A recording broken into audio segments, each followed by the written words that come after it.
അർദ്ധരാത്രിയിൽ ആകാശത്ത് നിന്ന് അഗ്നിവർഷം ചൊരിഞ്ഞ് അമേരിക്കൻ യുദ്ധവിമാനങ്ങൾ പറന്നുയർന്നതോടെ പശ്ചിമേഷ്യ വീണ്ടും സമാനതകളില്ലാത്ത യുദ്ധഭീതിയിലേക്ക് വഴുതി വീണിരിക്കുകയാണ്. പറഞ്ഞത് അതേപടി പ്രവർത്തിക്കുന്ന ട്രംപ് ശൈലിയുടെ നേർക്കാഴ്ചയാണ് കഴിഞ്ഞ മണിക്കൂറുകളിൽ ഇറാൻ സാക്ഷ്യം വഹിച്ചത്. തെക്കൻ ഇറാന്റെ നെഞ്ചകം തകർത്ത് ബന്ദർ അബ്ബാസിലും ചബഹാറിലും കൊണാരകിലും തുടർച്ചയായിട്ടുള്ള സ്ഫോടനങ്ങളാണ് ഉണ്ടായത്. സകലതും തകർക്കാൻ ഇറാനും ഉറച്ചു തന്നെയാണ് എന്ന സൂചനകളാണ് ഇപ്പോൾ ടെഹ്റാനിൽ നിന്ന് പുറത്തു വരുന്നത്. ട്രംപിന്റെ അർദ്ധരാത്രിയിലെ ഈ കടന്നാക്രമണത്തിന് തൊട്ടു പിന്നാലെ ആഗോള സാമ്പത്തിക വ്യവസ്ഥയുടെ ജീവനാഡിയായിട്ടുള്ള ഹോർമൂസ് കടലിടുക്ക് പൂർണ്ണമായും അടച്ചു പൂട്ടുമെന്ന കടുത്ത മുന്നറിയിപ്പാണ് ഇറാൻ നൽകിയിരിക്കുന്നത്. ഗൾഫ് മേഖലയാകെ ഒരു സമ്പൂർണ്ണ യുദ്ധത്തിലേക്ക് തള്ളിവിടുന്നതാണ് നിലവിലെ സാഹചര്യങ്ങൾ.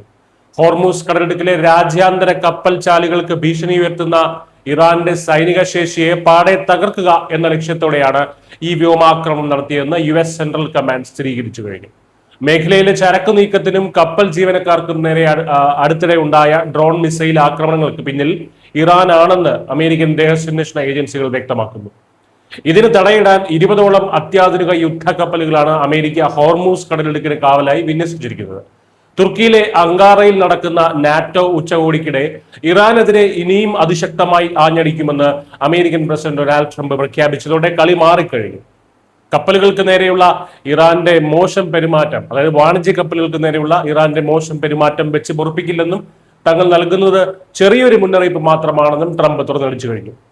എന്നാൽ അമേരിക്കയുടെ ഈ അർദ്ധരാത്രി കടന്നാക്രമണത്തെ ഭീരുത്വം എന്നാണ് ഇറാൻ വിശേഷിപ്പിച്ചത്. ഭീഷണികളും ഉപരോധങ്ങളും വഴി ഇറാന്റെ പരമാധികാരത്തെ മുട്ടുകുത്തിക്കാമെന്ന് അമേരിക്ക കരുതേണ്ടതില്ലെന്ന് ഇറാന്റെ ഡെപ്യൂട്ടി വിദേശകാര്യമന്ത്രി കാസിം ഖാരിബ് അബാദി വ്യക്തമാക്കി. ബലപ്രയോഗത്തിന്റെ ഭാഷ മാത്രം മനസ്സിലാകുന്ന ഒരു ക്രിമിനലിനോട് അതേ ഭാഷയിൽ തന്നെ മറുപടി നൽകാൻ ഇറാൻ അറിയാമെന്നാണ് ടെഹ്റാന്റെ നിലപാട്. ഒരു പടി കൂടി കടന്ന് ഇറാന്റെ മണ്ണിൽ തൊട്ടാൽ ഗൾഫ് മേഖലയിലുള്ള ഒരു അമേരിക്കൻ സൈനികൻ പോലും ജീവനോടെ തിരിച്ചു പോകില്ലെന്ന് ഇറാന്റെ പാർലമെന്റ് വക്താവും ഭീഷണി മുഴക്കിയിട്ടുണ്ട്. മേഖലയിലെ അമേരിക്കൻ സൈനിക താവളങ്ങളെ ലക്ഷ്യമിട്ട് ഇറാൻ നടത്തിയ ഡ്രോൺ ആക്രമണങ്ങളാണ് വെടിനിർത്തൽ കരാർ ലംഘിക്കാൻ ട്രംപിനെ പ്രകോപിപ്പിച്ചത്. രണ്ട് രാജ്യങ്ങൾ തമ്മിലുള്ള ഈ ഈഗോ യുദ്ധം മാറ്റുരയ്ക്കുന്നത് ലോകത്തെ ഏറ്റവും തന്ത്രപ്രധാനമായിട്ടുള്ള കടൽപാതയിലാണ്.